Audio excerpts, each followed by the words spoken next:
చెడు పనులు చేయకుండా చేతులు, చెడు వాటిని వినకుండా చెవులు కాపాడుకొనువాడు ఎక్కడ నివసిస్తాడట?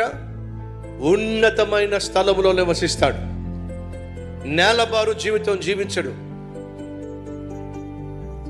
సైతాను చేతుల్లో బందీగా జీవించడు.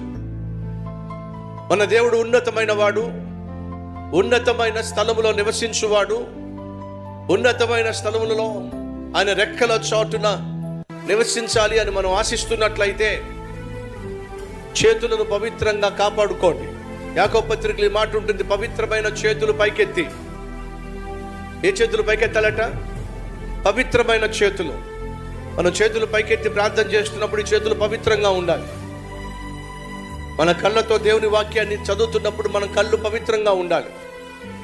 దేవుని వాక్యాన్ని వింటున్న మన చెవులు పవిత్రంగా ఉండాలి.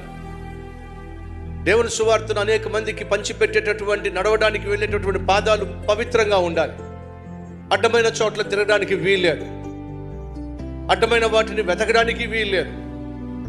భక్తుడైన దావీదు అన్నాడు, చెడు వాటిని చూడకుండా నా కన్నులను త్రిప్పేసే నాయన. ప్రార్థన అయితే బాగా చేశాడు, కానీ క్రియల్లోకి వచ్చేసరికి దావీదు తప్పటడుగు వేశాడు.